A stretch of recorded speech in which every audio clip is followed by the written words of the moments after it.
Dennis Prager here. Thanks for listening to the Daily Dennis Prager Podcast. To hear the entire 3 hours of my radio show, commercial-free, every single day, become a member of Pragertopia. You'll also get access to 15 years' worth of archives, as well as the daily show prep. Subscribe at pragertopia.com. My dear friends, here is Julie Hartman. Julie Hartman was dropped into my life by either God or angels. Probably God, but angels will do. This is a true gift in my life, a gift in your life, a gift in America's life. I don't want to get too enthused. It'll sound like I'm exaggerating, but I am not. In fact, we do a great podcast together called Dennis and Julie every week for almost an hour and a half every week, talking about everything in life. 50-year difference, and it melts away. Enjoy, Julie. Hello, everyone, and welcome to the Dennis Prager Show. As Dennis just said, I'm Julie Hartman, and I am so happy to be guest hosting today. We do have a podcast together called Dennis and Julie, and if you can believe it, we are into episode, what is it, Sean, 33? 32 comes out today. I started this podcast out of my college dorm room at Harvard a few months ago. We started it in February. I had 5 other roommates, and every time the podcast would air, I would yell in the hallway, "Be quiet, everyone. It's time for me to go on." We've elevated the set a bit. Now I'm in person with Dennis, but it really is a phenomenal podcast. I actually want to start off the segment today by talking to you about why I think it is so exceptional. You know, when people ask me to describe it, they really are kind of shocked to hear that it's not a news show. It's not really driven by day-to-day events or the latest woke outrage. It's really a show about life. And life is something I've been thinking a lot about, especially over the past few days. I actually turned 23 on Friday, October 14th.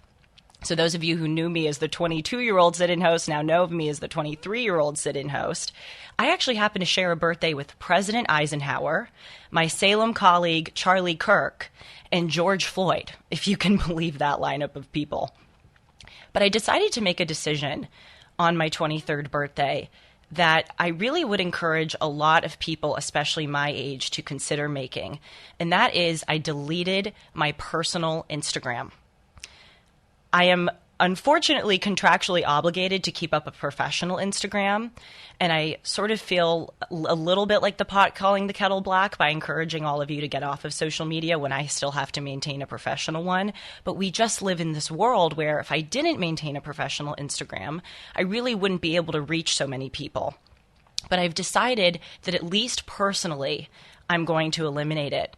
And that's because I got my Instagram on my 13th birthday. And I think turning 23 a few days ago made me reflect and go, oh my gosh, I have had an Instagram for 10 years of my life. I don't think I am any wiser, better, more confident, stronger as a result of being on social media for a decade of my life. And I also read this study that I want to alert you to. It's by USwitch, which is a British site, that the average American spends 1,300 hours a year on social media. That is 56 continuous days of your year, which is around 20% of the year. Now, we spend a third of our year sleeping. So if on top of that, we're spending an extra 15% on social media. Almost half of the year is being eaten away by just a mindless existence. I really do believe the reason why I'm bringing this up in conjunction with Dennis and Julie is I think that what's so unique about our podcast is that we try to alert you to things like this. We try to reawaken in you the glimpse or the spark that there is so much more out there in life than what we are consuming now. We live in a culture that is deadened. So many people, as I just said, spend days, years of their lives on social media. In addition, I've been reflecting on this again because I recently had a birthday. I don't really know members of my own community. I'm not a part of a kickball league or a soccer league. I don't really attend my local church. I don't know my neighbors. And what does that say about me? Or what does that say that the society that I'm a part of, that we've become so personally siloed from one another? I really have a resolution this year. I want to be more involved in my community. I want to know people. I want to start going to local religious services. I even the other day, believe it or not, attended a local AA meeting because I just so badly wanted to feel like I was a part of something. We're deadened in so many ways that we don't even process. It's not just that we're deadened in the fact that we don't participate in life. We're also deadened in the fact that we don't really reflect on life. I mentioned this on Dennis and Julie the other day, but in college, I would like to talk to a lot of my peers about things that they would call quote unquote Julie questions. I love asking people these types of questions. I love to say, who's your greatest role model? Or if you could have dinner with any person, dead or alive, who would it be? Or do you believe that there's an afterlife? Why do you think God created the earth this way? Why do you think he created it such that there are men and women and that there's suffering that we cannot explain? Or that there are hurricanes and earthquakes, just all of it. I love to understand life, and I love asking these questions of my peers. And what I've noticed is that so many people my age don't like those kinds of conversations. Perhaps it's just the bubble that I've been a part of, but I've really tried to expand and just ask a lot of people, again, what my friends would call quote unquote Julie questions, questions about life. And I have found a startling resignation to reflecting on why it is that we're here. People have lost sight of the fact that life is a really cool thing. There is so much out there for us to consider and to explore. Why is that?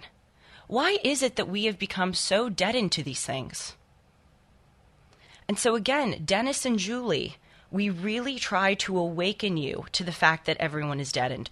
We try to talk to you about life and what makes it so interesting and so cool, because those are the things that will elevate your experience. It's not the day-to-day news. Again, it's not the latest woke outrage, but it's considering life and all of its complications and all of its offerings in its entirety. So please, I encourage you to listen to Dennis and Julie, and I encourage you also to try to consider how you are living your life and how our culture has made each of us deadened. So I started off by deleting my Instagram. I'll let you know how that one goes. I have to tell you, I'm a little bit nervous about what I'm going to do with my extra time. But I just decided I'm not going to be living my life this way anymore. You know, another thing I want to talk to you about today is the role of mythology that plays in our day-to-day politics. And I think that this goes along with how deadened we are. We are not at all aware of how many lies we are bombarded with every single day that just seem completely normal to us. Many of you probably know that California and New York recently passed laws that say that by 2035, gas-powered vehicles are not going to be sold anymore. In California also, they decided that gas-powered heaters are no longer going to be sold. That is all based on such a libel that climate change is an existential threat to our existence. Another thing that has happened that a lot of you have probably seen in the news is that President Biden has pardoned people who are federally convicted of marijuana possessions. And I believe that he gave a speech explaining why. And one of the things that he said was that he wants to rectify the wrongs of systemic racism. There is this narrative that has been peddled by the mainstream media and by the left over the past few decades that black people have been thrown in prison because of simple marijuana possession, which is just not true. They fail to recognize, you should all read an article that was just published in the Wall Street Journal by Jason Riley about marijuana.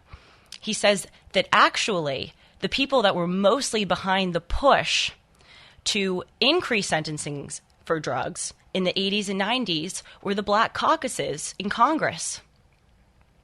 We are being bombarded by lies every day, and the sad thing is we are so deadened that we have lost the ability to react appropriately to these things.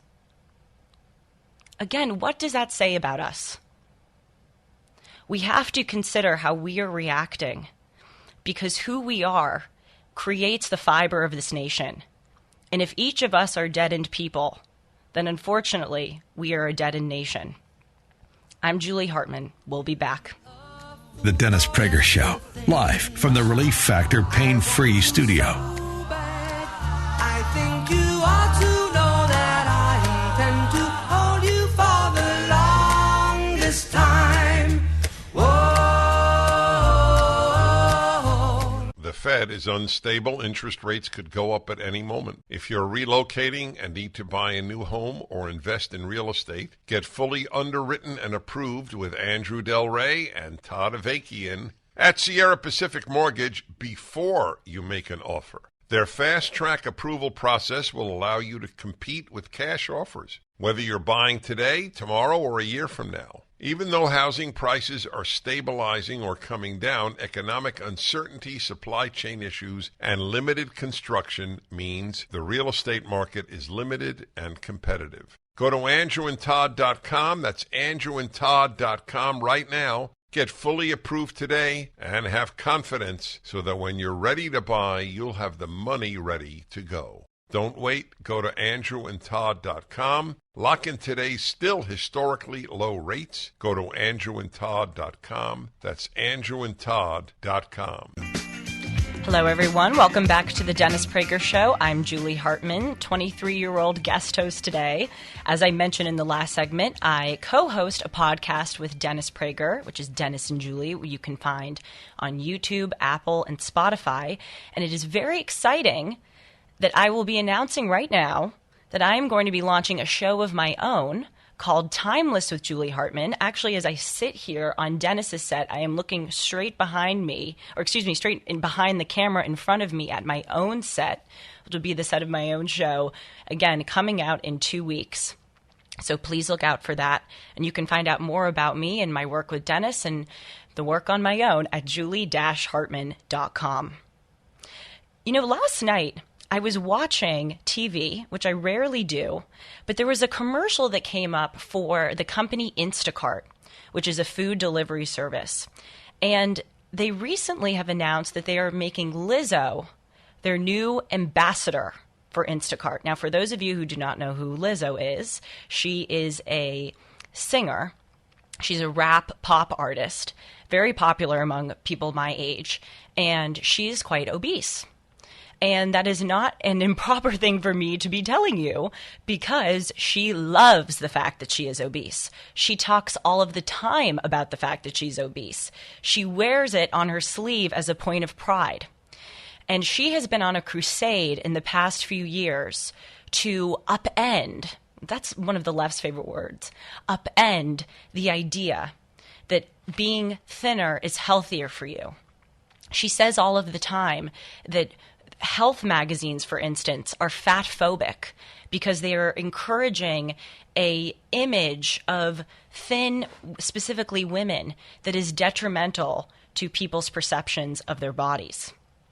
Now, look, we certainly have, perhaps in the past, lived in a culture where we see these beautiful women on the cover of magazines who are stick thin and have, bulging muscles, and they look like Giselles. And I, just as much as anyone, can agree that that may not be realistic.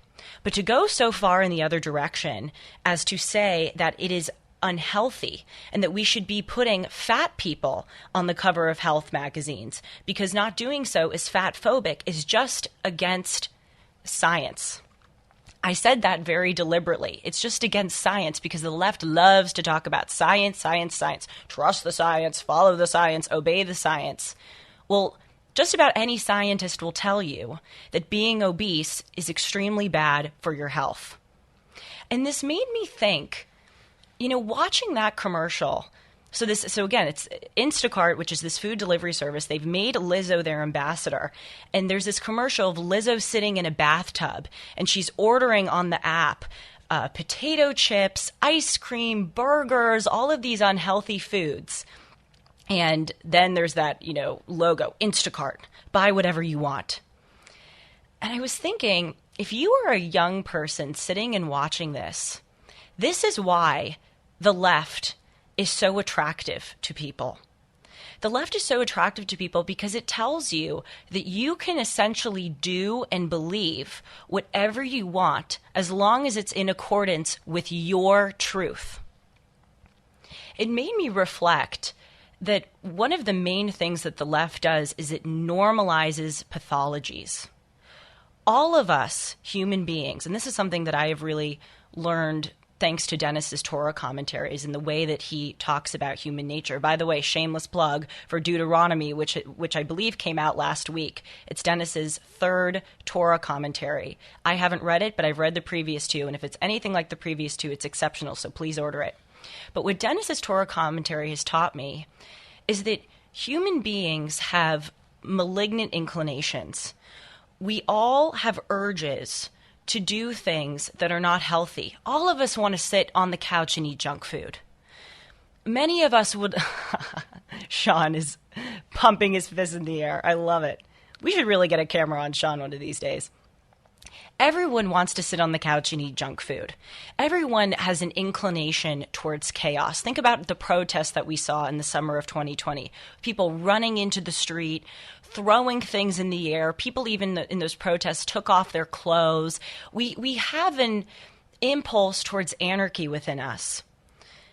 And yet the task of parenting, the task of leadership, and indeed the task of civilization writ large is to try to control those impulses within you. It's to tell you, look, again, we may all want to eat junk food and be able to say that that's healthy and be praised for doing so. But that's just not in accordance with the way the world works. And that is not a healthy road for us to be going down. But in the world of the left tells you, no, you can live your truth. If that is true to you, if that's what you want to do, that's totally fine. It's the rest of the world that's the problem.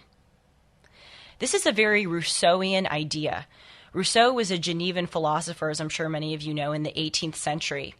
And in his discourses, he put forth the, at the time, radical proposition that has now unfortunately taken hold, that human beings are born perfect in the state of nature, and yet it's society that corrupts them.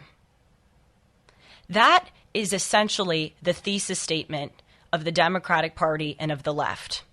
You are not the problem. Your desires, your impulses are not the problem. It's society that's the problem. Society is oppressing you if they are telling you that you cannot live your truth.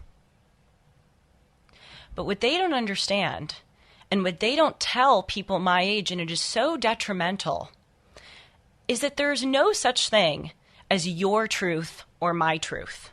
There is the truth. There are standards that are unchanging that we all have to live by. And I really just wonder, what this is doing to people who are young. Of course, we can see what it's doing to people who are my age. Many people my age are unhappy. We are the most depressed and medicated generation. But for people who are 5 and 6 years old, and they are learning in school, literally, that it is fat phobic when someone tells you to eat healthy, that it is heteronormative when you see a straight couple on the television. What is that doing to the minds of young children? Seriously, what are they going to be like in 10 years? We are born with a blank slate. And what we are doing to our children now is that we're filling this blank slate with utter garbage. How are people one day when they are in leadership positions, or God forbid, when they experience hardships in life, what kind of infrastructure do they have to react to that appropriately if all they are being told is that life is about living your truth? I shudder to think about the consequences. But again, I promise you, Dennis did not tell me to say this, but reading his Bible commentary and bringing back religion, the idea that we do have bad impulses that we can control, that is our panacea during these times. I'm Julie Hartman. We'll be back. This is The Dennis Prager Show.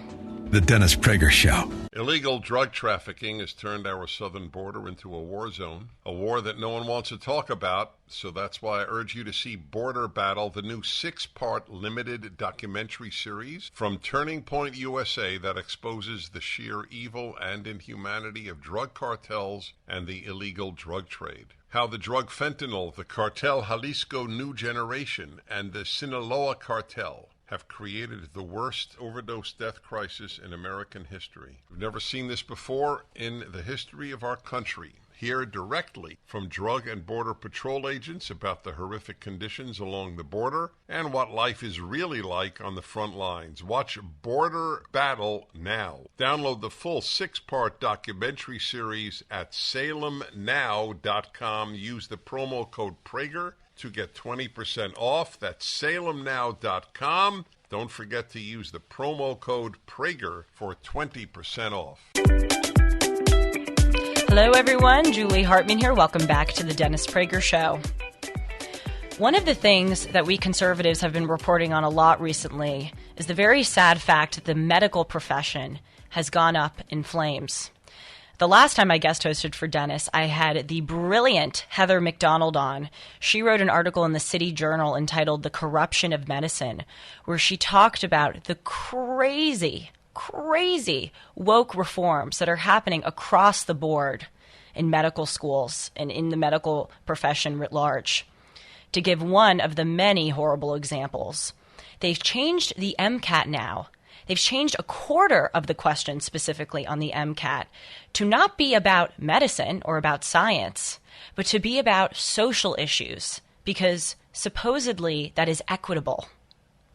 Another thing that she reported is that UPenn Medical School is guaranteeing admissions to black applicants, who maintain a 3.6 GPA in college, who can score 1,300 out of 1,600 minimum on the SAT, and who have 2 summers of internships. They do not have to take the MCAT. As long as they meet those requirements, they gain admission to UPenn Medical School.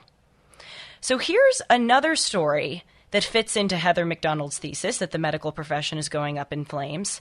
At University of Minnesota Medical School, let's just say that the students had a bit of a woke Hippocratic oath that they had to take upon their entry. Sean, let's play the clip. With gratitude, we, the students of the University of Minnesota Twin Cities Medical School class of 2026, stand here today among our friends, families, peers, mentors, and communities who have supported us in reaching this milestone. Our institution is located on Dakota land.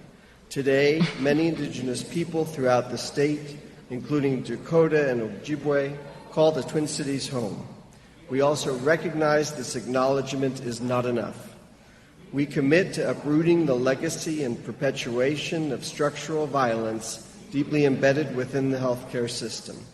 We recognize inequities built by past and present traumas rooted in white supremacy, colonialism, the gender binary, ableism, and all forms of oppression.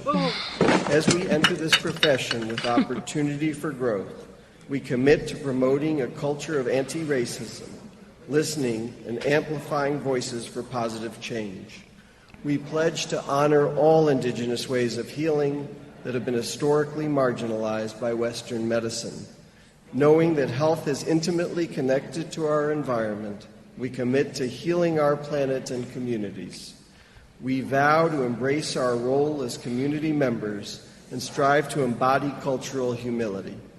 We promise to continue restoring trust in the medical system and fulfilling our responsibilities as educators and advocates. We commit to collaborating with social, political, and additional systems to advance health equity.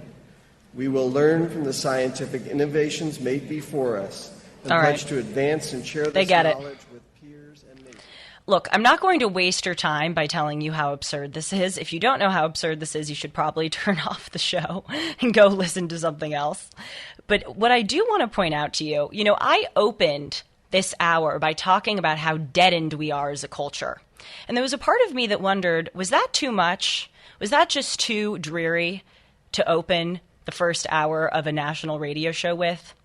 But after playing this, my answer is no. It's realistic.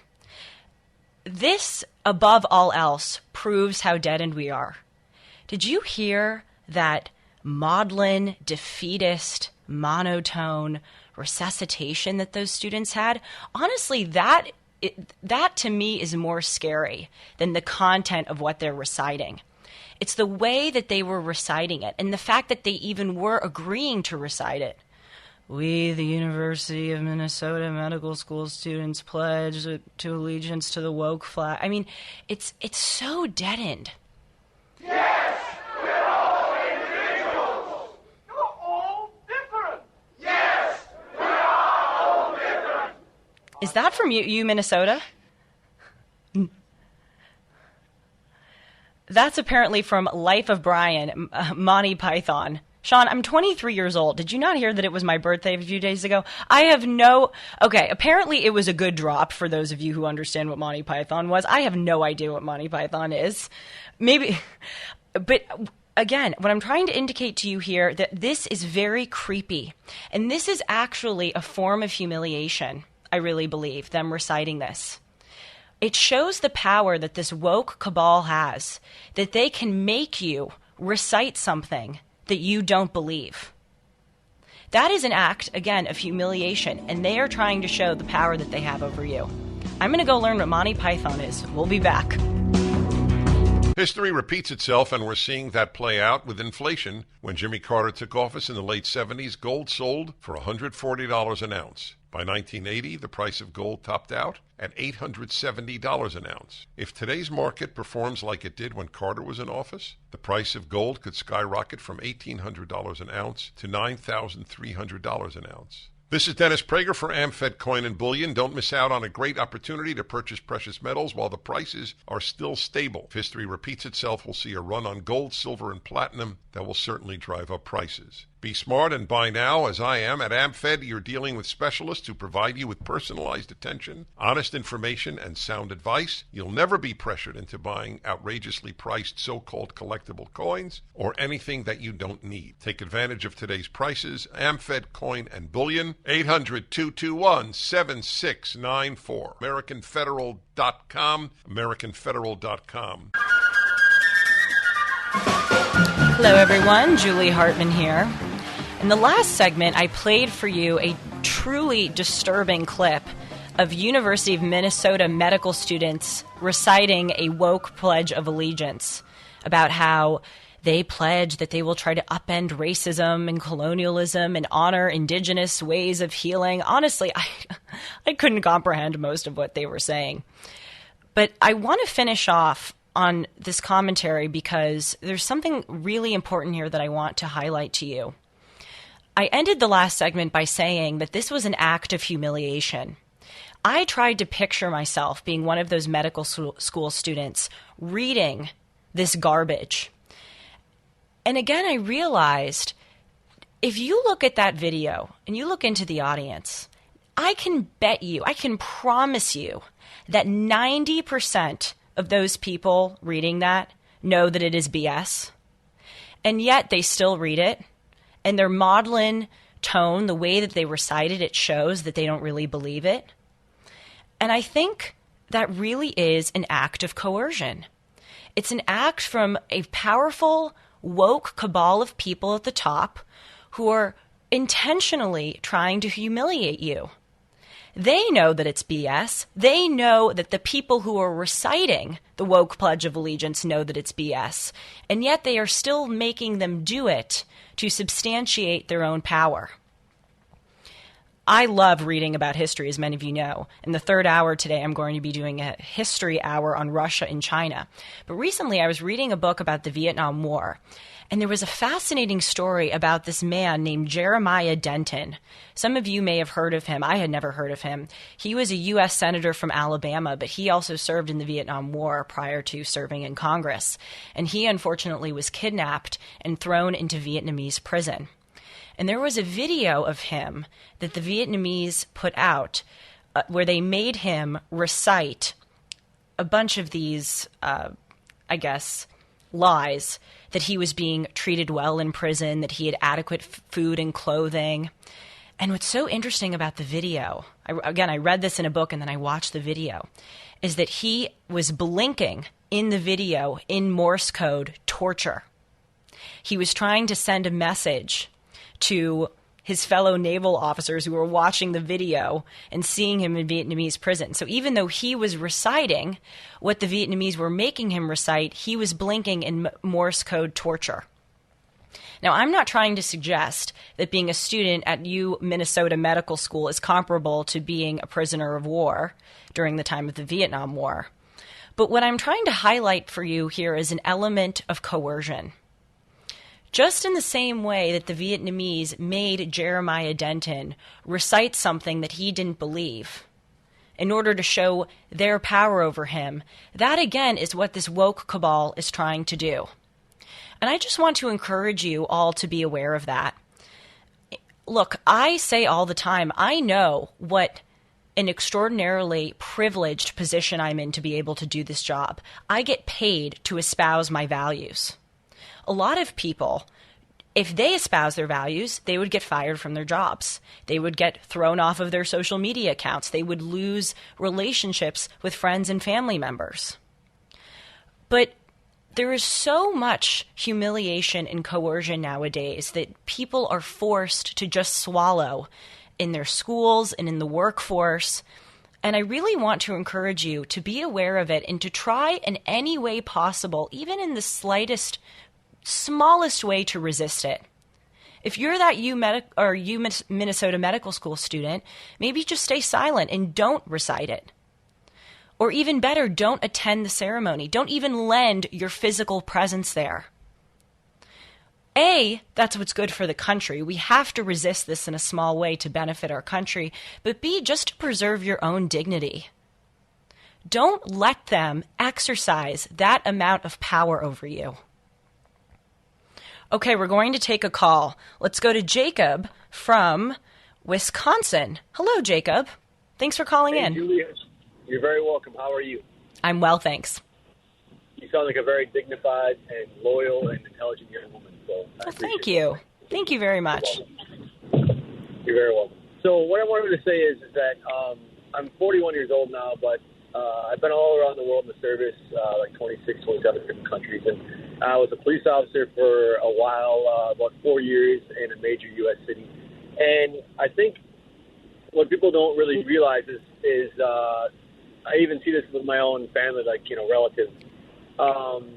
If you're going to be so easily led astray by things like the news media, major news sources, things like that, I mean, it's to the point where, if somebody on TV, on MSNBC or CNN says it, it's the gospel, to some people, right? And so to me, being overseas, even talking to my own relatives about things that I've seen, whether it's in police work or the military, I could have evidence. I could have, a detailed story of things I saw, that I know with my own eyes are true, and they won't believe it.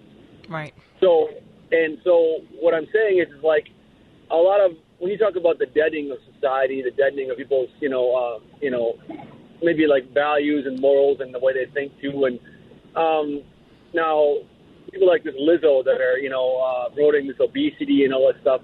Well, it was years ago when I went into the police force. There was guys that I was in my 30s, and there's guys in their 20s that can't even do 5 push-ups. This whole Xbox and Mountain Dew brigade of this new wave, form of men, I guess you could say. It's, I just hope we never come to armed conflict in this country. Yes. We know there's certain things that are happening with our government that are tyrannical, right? But if people see these things and they don't, what they see in the news is the truth, And then again, they just believe all this stuff. Well, Coca-Cola, fatty foods, all these things. I saw little kids in the Marshall Islands that were 3 years old that could barely hold a can. Jacob, just for the sake of time, I'm sorry I have to cut you off, but I really do take your point that right now people are so influenced. It seems sort of an insurmountable problem because people are so influenced and so deadened by this woke culture. My response to you and to everyone listening, it really is kind of my credo of life. The most powerful and lasting thing that you can give to a person isn't money, isn't opportunities. It's the power of your example. That is the one thing that gets me through these times.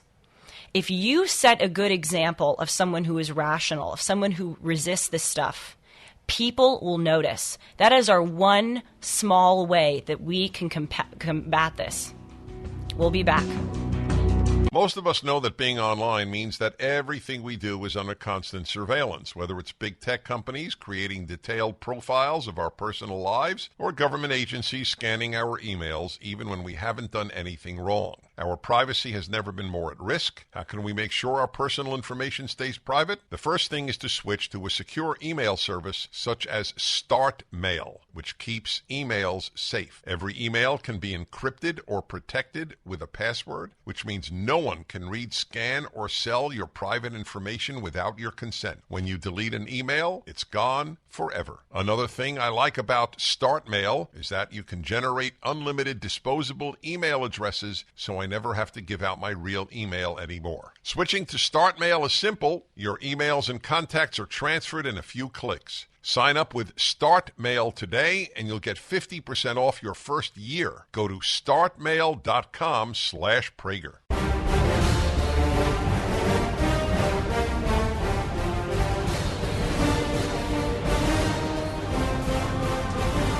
My dear friends, here is Julie Hartman. Julie Hartman was dropped into my life by either God or angels. Probably God, but angels will do. This is a true gift in my life, a gift in your life, a gift in America's life. I don't want to get too enthused. It'll sound like I'm exaggerating, but I am not. In fact, we do a great podcast together called Dennis and Julie every week for almost an hour and a half every week, talking about everything in life. 50-year difference, and it melts away. Enjoy, Julie, my dear. Welcome back to the Dennis Prager Show, everyone. Hour 2. It flies by. Yes, as Dennis just said, I am Julie Hartman. I'm 23 years old, and I'm very happy to be guest hosting today. You know, President Biden has been in the news a lot recently, and not for things that he should be in the news for, like running our country correctly, but he's been in the news for the really astounding litany of lies that he's been telling. Of course, we all know that President Biden is no stranger to deception, but it seems like even in the past week or 2 weeks, there's been an extraordinarily high uptick in them. I want to play some of them for you. First, he said that he was sort of raised in the Puerto Rican community of Delaware. Let's roll that clip. We have a very, in relative terms, large Puerto Rican population in Delaware, relative to our population. We have the 8th largest black population in the country, and between all minorities, we have 20% of our state is minority. And so I was sort of raised in the Puerto Rican community at home, politically. Well, someone dug up how many Puerto Ricans were living in Delaware at the time that Biden grew up, and the number was 2,000, which amounts to a staggering 0.39% of the population. Okay? 0.39%. People really, it's not just that President Biden isn't telling the truth. The mainstream media isn't telling the truth. There are two things going on here. Either he is just blatantly lying to us, which they should call out, or number two, and I mean this in the least disrespectful way possible, he has dementia, and he truly believes that he grew up in the Puerto Rican community. But either way, not only is President Biden not telling the truth, but the people who comment on this are not telling the truth. Another Biden lie that we heard recently was a particularly cringeworthy 60 Minutes interview where he was asked about inflation. Mr. President, as you know, last Tuesday, the annual inflation rate came in at 8.3%. The stock market nosedived. People are shocked by their grocery bills. What can you do better and faster? Well, first of all, let's put this in perspective. Inflation rate month to month was just an inch, hardly at all. You're not arguing that 8.3 is good news. No, I'm not saying it's good news, but it was 8.2 or 8.2 before. I mean, it's not. I can make it sound like all of a sudden, my God, it went to 8.2%. It's the highest inflation rate, Mr. President, in 40 years. I got that, but guess. Well, first of all, that's a lie. It wasn't just 8.2 or 8.3. Inflation was half that amount under the time of Trump. Half that amount. And now it is staggering. Why can't he just admit it? Why can't he just say, yes, that is true? Why does he have to make up a lie? Then, of course, there was the whole Hunter Biden scandal, which has now come out every day in the news that Hunter Biden is under investigation for his dealings with China and for serving on the board of a corrupt Ukrainian oil company. He got $1 million a year for serving on the board of that company. And there are photos that have surfaced of President Biden in 2015 at Cafe Milano, a restaurant in Washington, D.C., sharing drinks and dinner with Ukrainian businessmen. I believe there were also Kazakh businessmen there, and also another Chinese businessman. And when President Biden was asked during a presidential debate if he knew anything about his son's business dealings, he denied it. And then when he was further pressed about Hunter Biden, he denied that he got a wire transfer from the mayor of Moscow's wife. Let's play the clip. China ate your lunch, Joe, and no wonder your son goes in and he takes out billions of dollars, to manage. He makes millions of dollars. And also, while we're at it, why is it, just out of curiosity, the mayor of Moscow's wife gave your son $3.5 million. What did he do to deserve it? What did he do with Burisma to deserve $183,000? None of that is true. Let him answer. None of that is true. Oh, really? Totally, Mr. President, Mr. President, please. Totally discredited. Totally discredited. And by the way... Well, wait, he didn't get $3.5 million, Joe? Mr. Vice Totally untrue, he says. It is not totally untrue. It is a fact that Hunter Biden got a $3.5 million wire transfer from the mayor of Moscow's wife. And yet we live in a culture where if someone just says something isn't true, it's not true. Being your candidate has... Well, we just heard a little bit of Hillary Clinton come onto the airwaves. Hey, you know what, Sean? Play that clip. This actually goes along very nicely. We hear lies not just from President Biden, but also we hear lies from the mainstream media that Republicans challenging the results of the 2020 election is unprecedented in presidential history. Let's see if that's true. Being your candidate has been one of the greatest honors of my life. No surprise. 3 years after the historic election of 2016, she's still grappling with defeat. How are you doing now, and what are the metrics by which you know how you're doing on any given day? Personally, I'm doing well, and having my grandchildren, and especially a new 2-month-old grandson, has been a gift beyond measure. I feel very blessed. I feel good.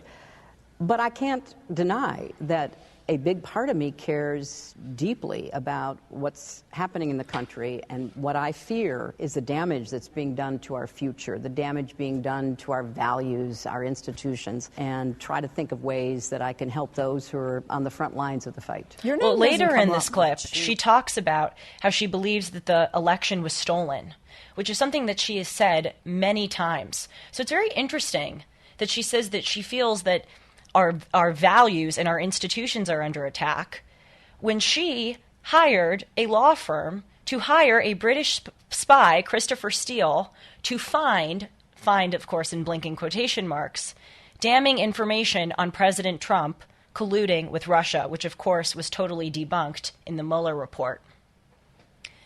I'm trying to play for you all of these lies to show you what an avalanche of deception that is thrown at us every single day. I mentioned in the first hour that we really have become deadened as a culture. And I said that one of the ways that we've become deadened is that we have lost the ability to react appropriately when stuff like this happens. President Biden says that he was born in the Puerto Rican community, or denies that his son had a particular business dealing, or denies that inflation exists, or makes up a lie, as we saw a few days ago, that two firefighters almost died in a house fire decades ago, when we know from the reports at the time that that house fire was relatively benign. There is just constant deception. And yet when I go around and I ask people my age, as I often do, what do you think about all of this? Can you believe all of this deception every single day? They just kind of shrug their shoulders and they go, well, that's how it is nowadays. And I think part of this is intentional. I think part of the reason why they lie to us so much is because they know that it is grinding us down. With every single lie that is being thrown at us, we lose the ability to see it. We lose the ability to condemn it. We become jaded. And we do not understand how damaging even a single lie is, a single lie about your upbringing, a single lie about a house fire 40 years ago. Because we have been the beneficiaries of a country that has valued truth so much that we don't understand the power of lies. I can promise you that people who have lived under the Soviet Union can tell you that the power of lies is extraordinary, big and small. And once we start letting these small lies add up, and we don't hold people accountable for these lies, then even bigger amounts of deception, like the one that Hillary Clinton peddled in 2016 about Russian collusion, become mainstream. And so in everyday life, we need to call this out. We need to be more aware of it. We cannot get jaded anymore by these small things. They seem like small things. They seem like things that you just see in the New York Post or they see on your social media feed. Ha ha, there Biden goes again. But it's really damaging. The last segment, I was talking to you about the outrageous lies that we hear from many people in power nowadays, big and small, ranging from a fire that happened 40 years ago in our current president's home to a foreign adversary potentially meddling in one of our elections. But nevertheless, a lie, big and small, is still a lie. And I also want to point out to you that as much as we see these lies of commission, these active lies, we see an equal amount of lies of omission, which are just as insidious. One of the biggest lies of omission that I see today, it is the biggest news story in the United States, and yet it never, almost never, gets reported by the New York Times, the Washington Post, CNN, MSNBC. That is, of course, the fentanyl crisis. I was reading yesterday that 300 Americans a week die of fentanyl. That's 300 Americans a week. That is the equivalent of a 757 plane crashing every single week. Don't you think that's news? Why aren't we talking about that? I looked at the cover of the New York Times for the past 2 weeks, and you know in the corner they have this saying that they've been printing for 200 years, all the news that is fit to print. And yet, they barely, if ever, the reason why I use the word never is because I've never seen it myself. They barely, if ever, report on the fentanyl crisis. Don't you think that falls into the category of news that is fit to print? If we have as many Americans dying of fentanyl a week as if a 757 plane crashed every week? Or if a 9/11-like event happened every 10 weeks? That is the proportion that I want you to keep in mind. That is how bad and dangerous of a threat this is. You know, the state of Montana, which is one of our northernmost states, it borders Canada, of course, the Attorney General of Montana said that the biggest problem in the state is fentanyl. And it shows you the reach of this. This is not just a southern state problem. This is reaching every single part of American society. And it made me think how morally upside down we are. 2 years ago, a career criminal, George Floyd, is killed by a police officer. And by the way, I'm not saying that he deserved to die that day. That was a terrible, terrible event.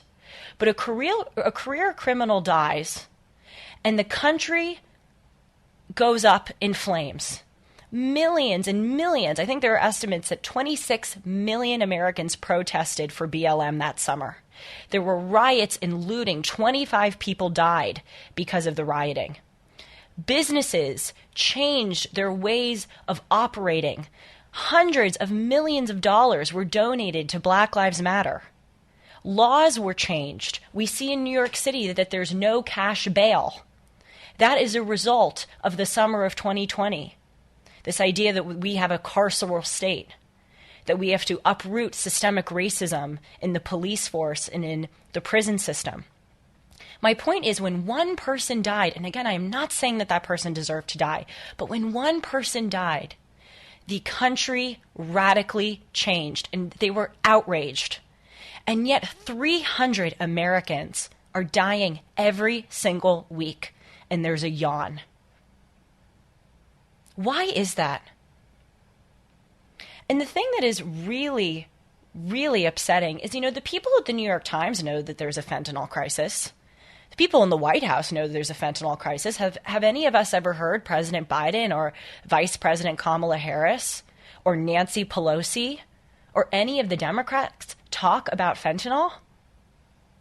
The reason why they're not talking about it is because they know that their policies are responsible for this. And I think an even greater reason why they're not talking about this is because I think there's a part of them that wants to see America become a really decrepit place. And maybe that sounds like too harsh of a statement. Please call in if you disagree with me. I'd be very eager to hear your thoughts. 1-8-PRAGER-776. But if you look at what they allowed during the summer of BLM, which I just mentioned, the utter destruction. There were more people killed during the summer of BLM than there are unarmed blacks on average killed a year by police. Businesses were destroyed, families were ripped apart, and the Democrats did nothing about it. Now why? Why is that? Again, I think that they wanted that to happen. They wanted to see the country go to waste. They want the country to become the chaotic, systemically racist, terrible place that they claim it is. And it's the same thing with fentanyl. Why are they not talking about fentanyl? No one would deny that it is one of our biggest problems. It is the number one cause of death for people ages 18 to 45. Why are we not declaring a national emergency about that? And again, it's because I do think, and I'm sorry to say it, that there is a malignant part of them that wants to see this country fall down, that wants to see everyday people suffer. Because they don't like everyday people because they can't control everyday people. They want to create a country that is so decrepit and so awful that they can position themselves as the saviors and they can keep their stranglehold on power to control us. 1-8-PRAGER-776. Please call if you disagree with me. All of this in its entirety, as I said, it's not just a war on everyday people. It's a war on American culture. It's a war on God-fearing, law-abiding, tax-paying American culture. And another thing that people don't talk about at all with this fentanyl crisis is the role that China is playing. This is an act of warfare on behalf of China. China is producing this fentanyl, and they are selling it to the Mexican drug cartels who are pushing it across our border and killing everyday Americans. And I hate to say it because it is one of the most devastating things, but it is actually a brilliant move on the part of China. This is the way that they are creeping in and committing warfare against us by literally killing us in a way that is more subtle and not as noticeable and not as overt as outright nuclear or on-the-ground warfare. But nevertheless, it is warfare. And again, people don't like to talk about this because our administration has not stood up to China. We have to stand up to China. We have to stand up against this fentanyl crisis. But there is a cowardice, and again, there's a malignant sense of wanting to see this country go down. Thank God there are many of us, conservatives, who don't want to see the country go down, and many liberals too who don't. But the problem is we need more everyday people to stand up. We are the majority who doesn't want to see this country go.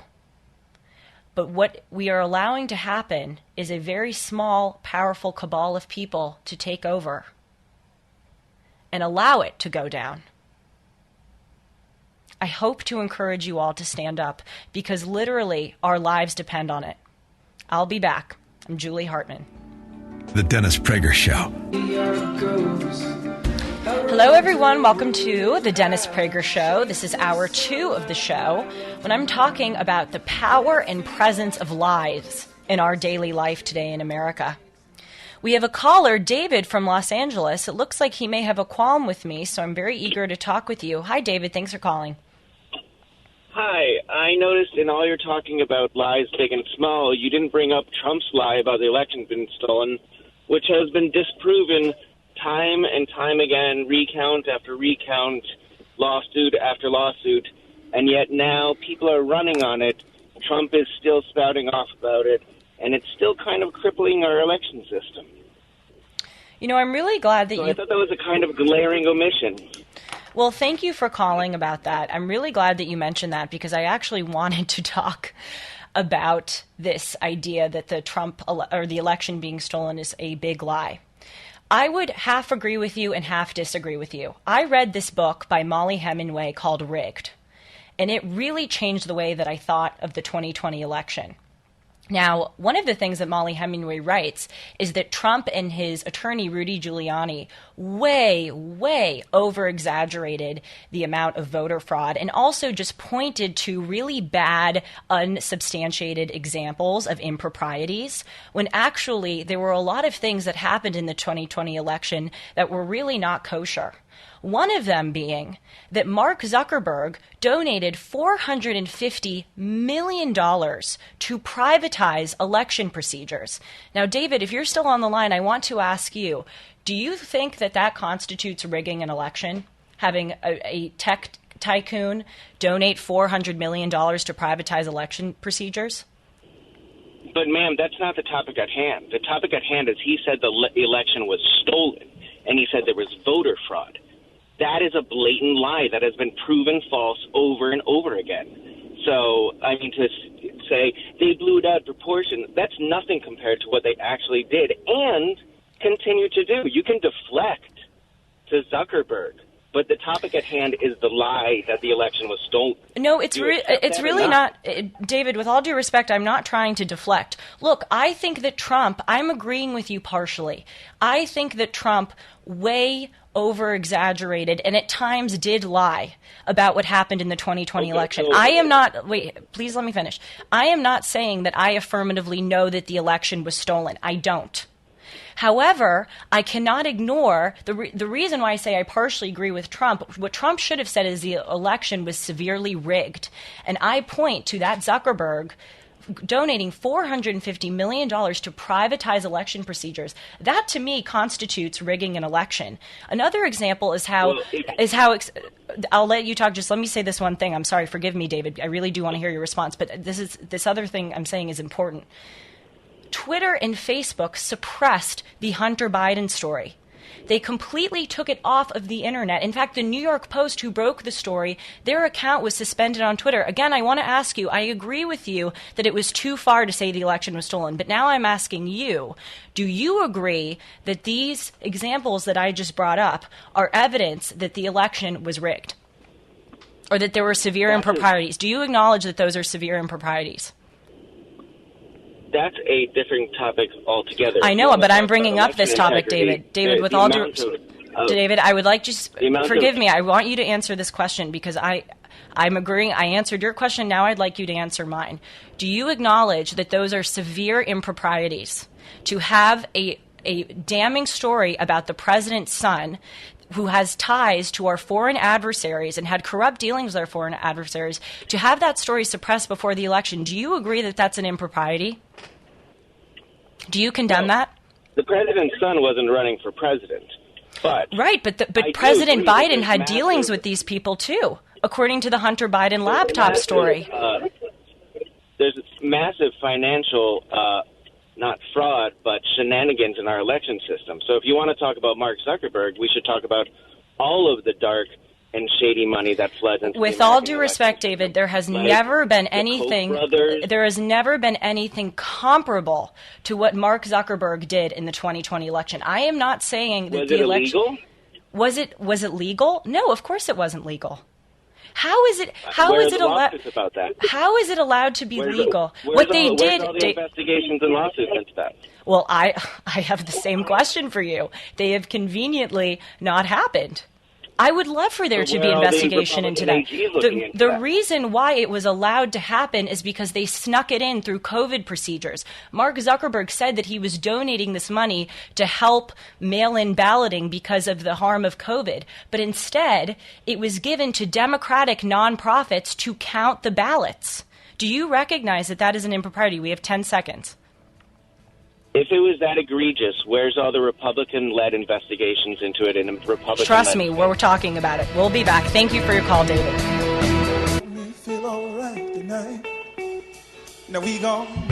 Hello, everyone. Welcome back to the Dennis Prager Show. I'm Julie Hartman.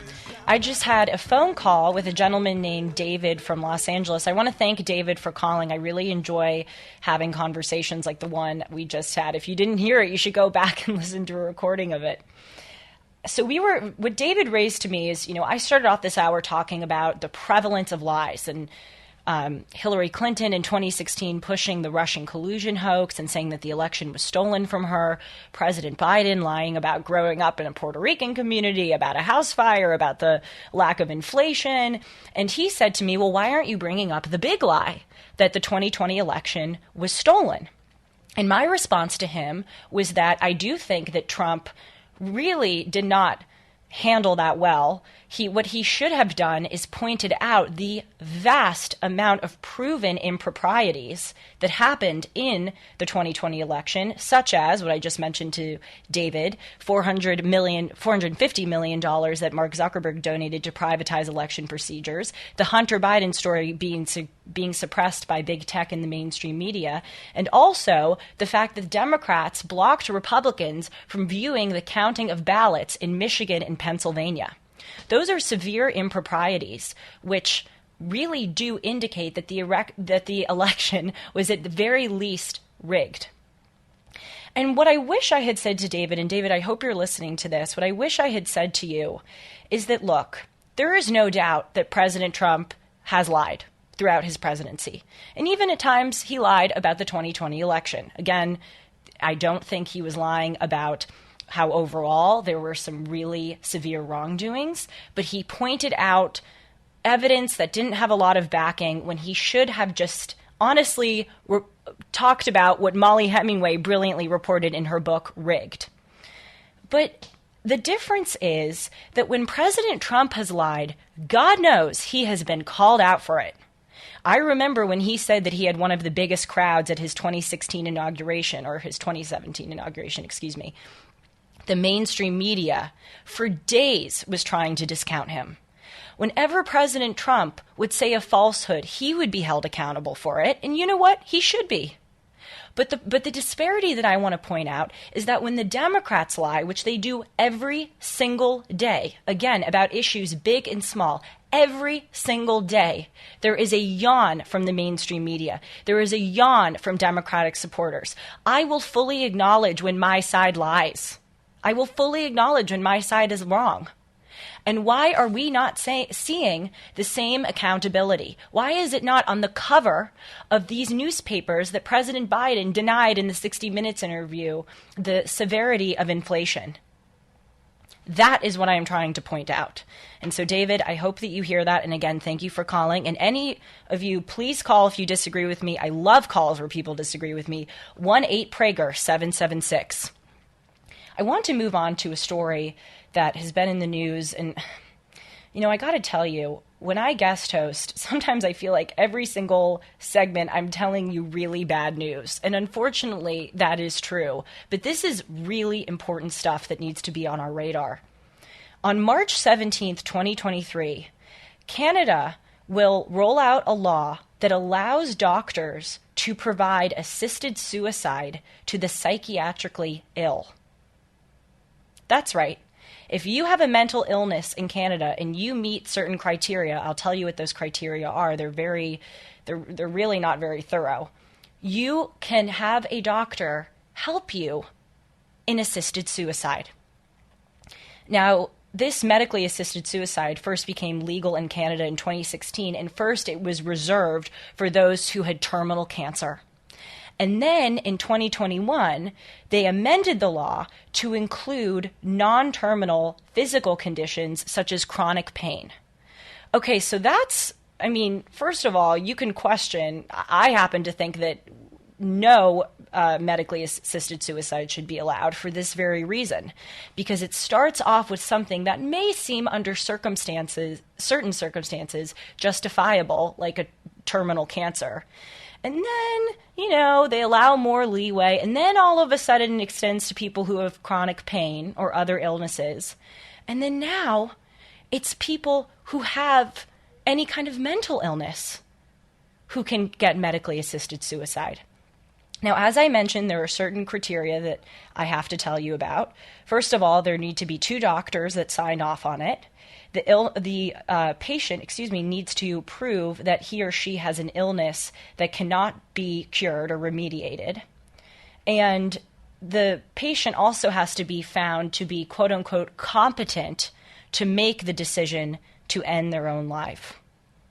Now, the thing that confused me when I was reading this story is, if the person has to be competent enough to determine whether or not they will allow a medically assisted suicide, doesn't that indicate that they have enough mental wherewithal, perhaps, to be on the road to recovery? In other words, isn't not all lost? It is really, really upsetting. I mean, actually, upsetting is an egregious understatement. We are tumbling back into heathenism and savagery. I mean, is this really the 21st century? And a Western country is basically making it possible for almost anyone to get medically assisted suicide if they say that they have a mental illness that is incurable? What has happened to the value of human life? You know, this story made me think about something that I confronted so much in college, where I would get a so what question. When I would talk about, for instance, how many schools are adopting radical gender codes that are teaching young kids about transgenderism and about sexual fluidity and how there are no genders, I would bring that up to my friends and I would go, isn't this harmful? And they would go, well, so what? Why can't we just, what's the harm? Why can't we just let people make their own decisions? So what? It's the same thing. The so what question is what has gotten us to the point now where Canada is allowing this horribly liberal medically assisted suicide. So what? If it's their truth, if they want to do it, they should be allowed to do it. We need to have standards. We cannot just let people do what they want, because then this will happen. I'll be back.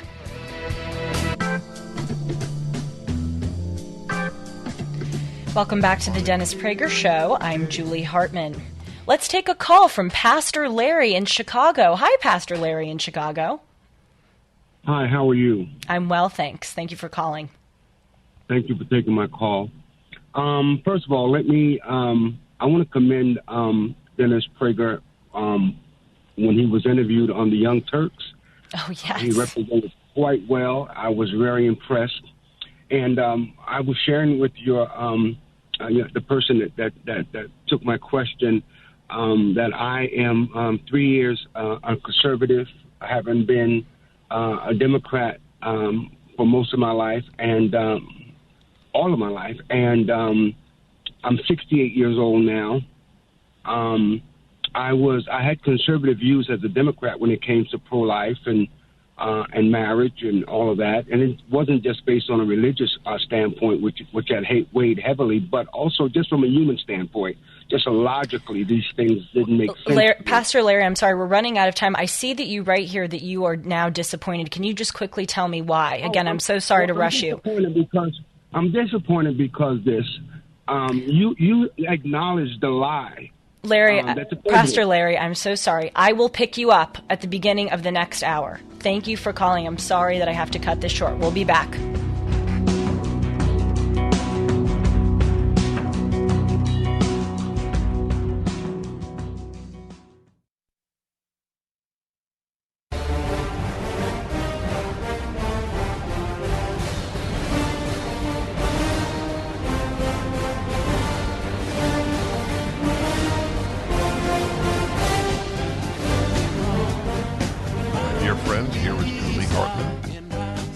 Hartman was dropped into my life by either God or angels.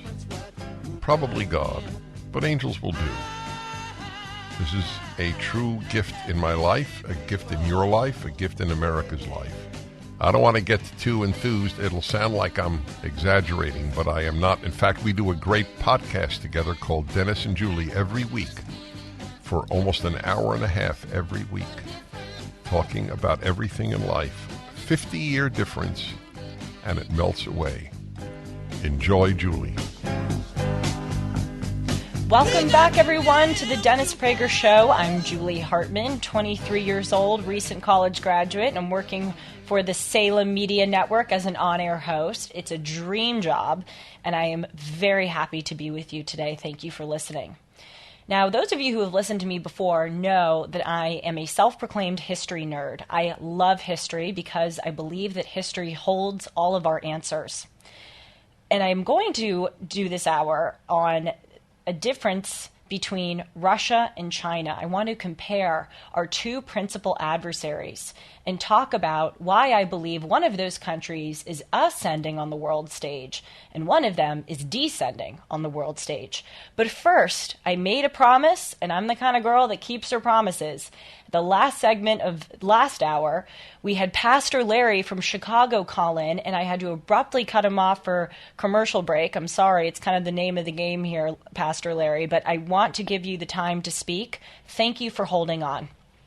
Okay, and I'm going to make it very quick. Thanks. I appreciate you with your acknowledgement of the president's lies. As I stated really quickly before, I'm a new conservative, only of 3 years, but when you acknowledge the fact that the president lied on some things concerning the election and the whole discussion around trusting in the election process, if it's tainted with lies that we can all know that happened, those lies do not, when they're not acknowledged by the person that made the lie or told the lie, then the lie continues even though you and I know that it happened. And a lot of candidates right now that's running for office, they're running on a lie.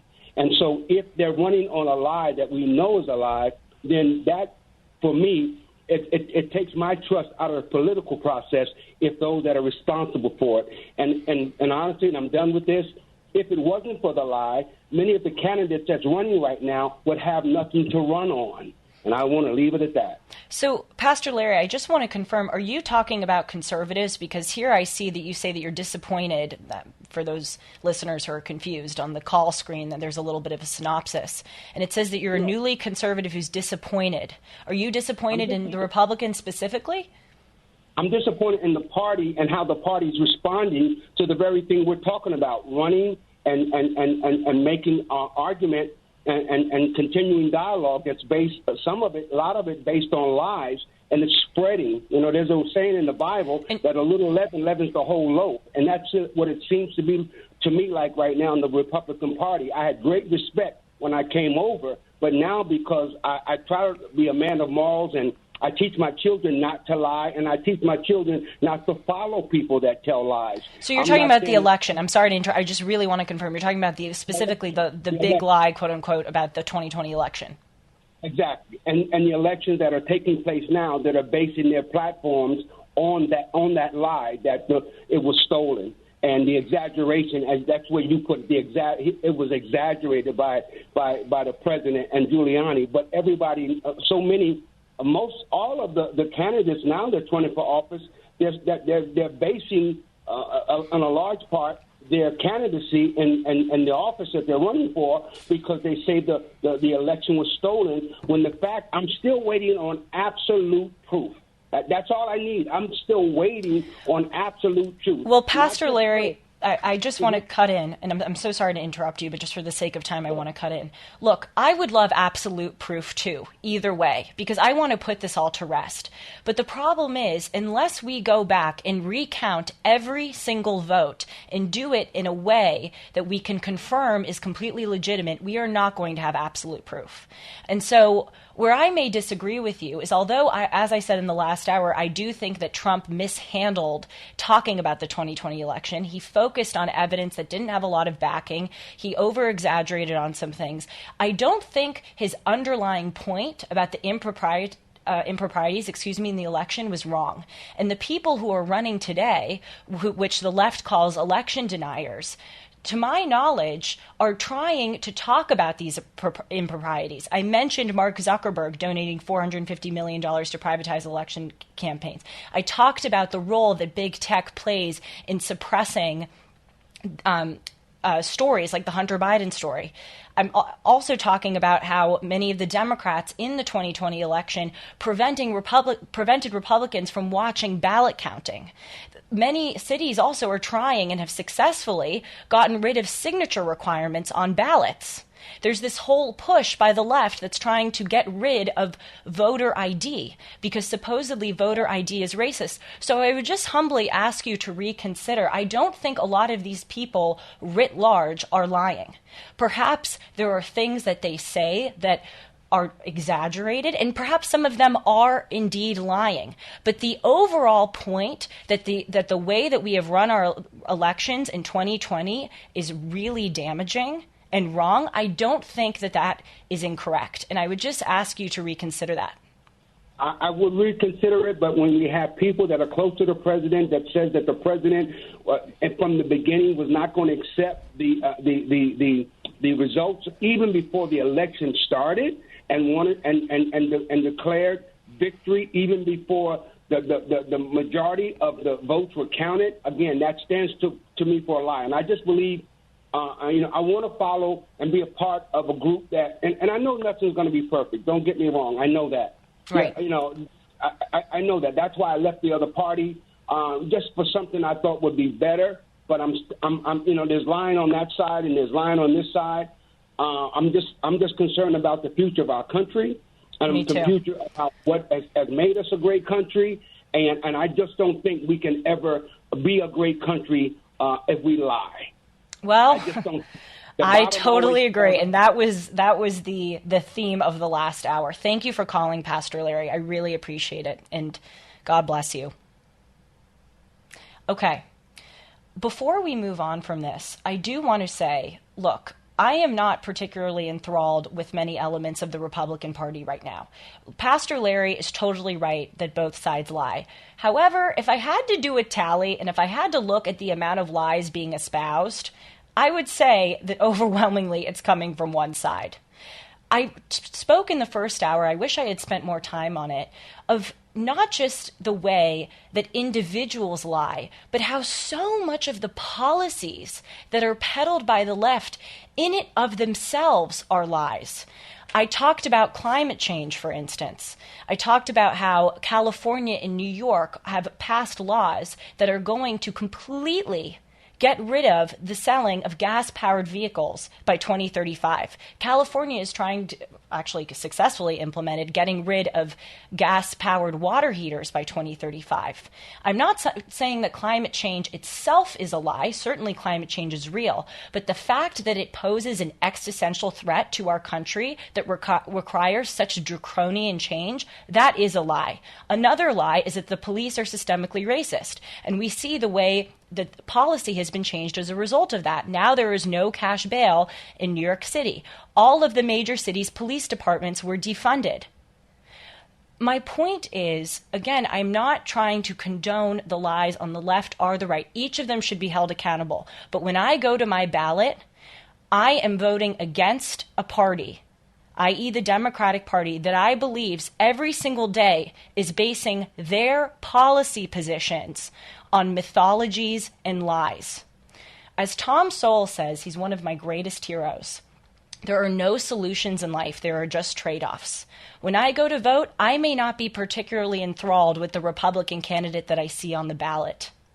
But there is no way that I am going to vote for the Democratic Party, which again, in itself, is comprised of deception. Almost every single position they take in it, baked within it, is deception. Well, we are almost done with the first segment, but I do want to remind you to stick around for this next hour because I'm going to be talking about China and Russia, doing a history hour. There are two principal adversaries, and it is stunning to see the difference between them, especially in the past 40 to 50 years. How one has been on a steady ascent and one has been on a steady descent. More on that when we come back. I'm Julie Hartman. The Dennis Prager Show. Julie Hartman here. Hello, everyone. Welcome back to Hour 3 of the Dennis Prager Show. All right, everyone, I am on to my history hour. I love history. I was a history major in college. All I do with my time is read history books. In the first hour, Sean played a clip from Monty Python that I believe was intended to make me laugh. And I said that I had no idea what Monty Python was because I don't watch television. I just read history books. And I was thinking today for my history hour that I want to talk about Russia and China. Obviously, these two countries, as our principal adversaries, have been in the news a lot lately. I don't have to tell you that Russia has invaded Ukraine, and that has caused us to have Russia more on our radar than ever before. And the cover of the Wall Street Journal just this morning had Xi Jinping, the leader of the CCP, or the Chinese Communist Party, who delivered a speech to the Communist Party about his plans for the country. And I thought, you know what? As these countries are in the news all of the time, we really have to understand them better. And it is astounding how little most of us know about their history. And as I teased in the last segment, I believe that one of these countries, namely China, has been steadily in ascent over the past 40 years, and Russia has been steadily in descent. If you look at China, pick up anything in your house, and you will see under it a label that says Made in China. China is an economic powerhouse nowadays, and they are creating a populace that is incredibly technically educated, and they have really become a source of fear for us in the United States. Russia, on the other hand, of course, is a source of fear for us. But unlike China, it really hasn't, I'm sorry to say this in such crude terms, accomplished very much over the past 40 years. Russia is mainly an extraction economy. It sells oil and gas. But it hasn't grown into an economic powerhouse that China has grown into. It's not really seen or respected in what it's done as a country by the rest of the world in the same way that China has. And I want to talk about why that is. Why has it come to be that China has, unfortunately, positioned itself so well on the world stage, and Russia has not? It may seem that Russia has because it's invaded Ukraine and it's exerted a lot of military power. But as most of us know from reading the news, Russia is really is in over its head in that war. It's accumulating a lot of losses and it's not going as well as they thought it would go. I really trace this difference back to the 1970s, because the 1970s is when it became apparent in both of these countries that the communist central planning model, the way that they organized their economies, was not working. And both countries experienced a turning point, but the leadership of China seemed to grasp this and respond to it with a shrewdness and flexibility that the leadership of Russia did not. And the first way that I believe that China did this in comparison to Russia is that China focused on making itself a robust economic power, whereas Russia focused overwhelmingly on making itself a military power. Now, if you look at the latter half of the 20th century, Russia got itself into a lot of foreign entanglements that were incredibly costly to them. Of course, they propped up many of Eastern European satellite countries during the Cold War in order to keep communism alive there. They supported Vietnam during the Vietnam War and the communist uprising in Cuba. And of course, at the end of the 1970s, they invaded Afghanistan, which turned out to be one of the most long and costly and deadly wars that really came up dry for the Russians. I think that during the time of the Soviet Union, Russians really got the sense that they had a sense of domination and fear. The rest of the world really did fear them, of course, because of the fear of nuclear weaponry and the Cold War that we were entangled into, the battle over communism and capitalism. And the Soviet Union really focused on trying to bring their way of life, their military might, to other countries. China took the complete opposite route. With the exception of the Korean War, and with the exception of a very small and seemingly historically insignificant war in 1962 between India and China on the border, China has really stayed out of foreign entanglements. They have not deemed it advantageous enough to intervene in other countries. Frankly, I think that they were shrewd enough to see how that was working out for Russia, and frankly, how that was working out for us, the United States. We mustn't forget the amount of foreign entanglements that we've gotten into in the past few decades. Of course, Korea, Russia, Kuwait, Libya, Iraq, Afghanistan. And I can't say that any of those invasions have really done a lot for us. And I really do hate complimenting China, but I don't mean it so much as a compliment as a description that China in the 1970s, like Russia, realized that they had to change course. But unlike Russia, they realized that the best way to change course was to become an economic power rather than a military power. I'll talk about in the next segment the superb ways that they have allowed for free elements of free market exchange to come to their economy and how they have invested in the technical abilities of their populace. It is of the utmost importance to understand the trajectories of both of these countries, not just so that we can understand the threat that they may pose to us, but so that we can discern what lessons we have to learn from them. We'll be back. More on the History Hour on Russia and China. I'm Julie Hartman. The Dennis Prager Show. Hello, everyone, and welcome back to the Dennis Prager Show. I'm Julie Hartman. We are talking about history today, specifically Russia and China. And I am making the argument that China has been on a steady ascent in world politics, whereas Russia, contrary to popular belief, has been on a steady descent. Now, of course, I mentioned Russia has invaded Ukraine, which has given it a lot of power and has made us fear them. But if you look at the country outside of that decision, they really haven't done a lot in the past 40 years that has made them into a robust world power. I see that we have a call who disagrees with me. And I just would like to respectfully say to that caller, I would like to respectfully ask that caller, what is one accomplishment in the past 30 years that Russia can really point to in the same way that China can point to their astounding economic growth. Seriously, what is one thing? Yes, Russia has invaded Ukraine. And yes, it has amassed some military power in some territory. Again, Russia is suffering huge losses in that war, and it remains to be seen how that will turn out. But besides that, do we ever hear of any new Russian inventions or any intellectuals or leaders that have really made a mark in the past 40 years? And I am trying to answer the question of why.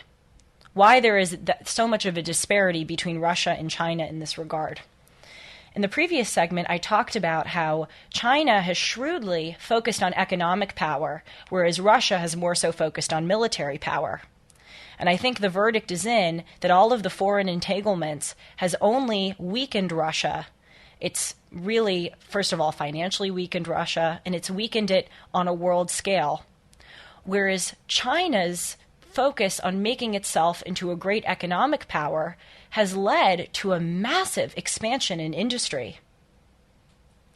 One of the other ways, in addition to China shrewdly not focusing on military powers, is that it has made their country very hospitable for Western businesses to come there. We all like to ignore the fact that a lot of our American companies, such as Apple and Nike, have factories in China. And the reason is that the CCP, over the past 50 years, unlike Russia, has tried shrewdly to integrate elements of free market capitalism while still retaining their stronghold on power in their repression.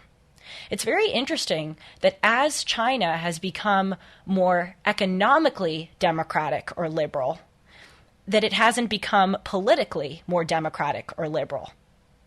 But unfortunately, that is what has contributed to China's immense power.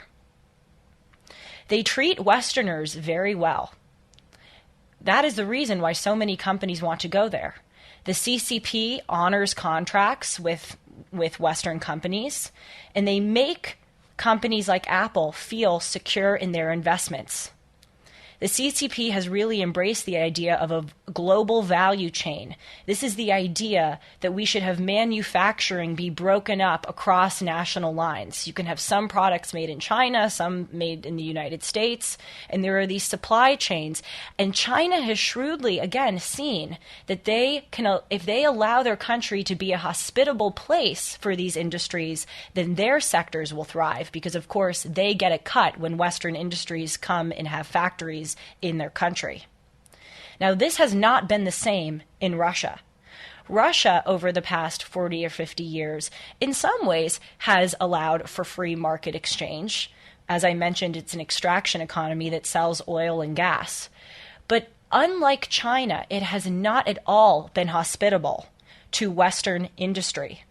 And that is a reason why we don't see companies like Apple, companies like Nike, going and opening their factories up in Russia, because there's a history of astounding corruption in Russia. Of course, there's a history of astounding corruption in China, but again, the CCP is smart enough to not seize assets of Western companies that have factories there. There's an example of this American tycoon named Bill Browder, who brought his company to open factories in Russia. He made billions and billions of dollars, and Russia just one day seized his assets. Now, that was a not very smart move on the part of Russia, because now Western companies have gotten the idea that if they go to Russia, Russia will seize their assets. The Chinese have been too smart for that. This is the History Hour. We're comparing Russia and China. 1-8-PRAGER-776. I'd love to take your calls. If you agree or disagree with my assessments, it would be great to hear from you. We'll be back. I'm Julie Hartman. The Dennis Prager Show. Dennis Prager here. Thanks for listening to the daily Dennis Prager podcast. To hear the entire 3 hours of my radio show, commercial-free, every single day, become a member of Pragertopia. You'll also get access to 15 years' worth of archives, as well as the daily show prep. Subscribe at pragertopia.com.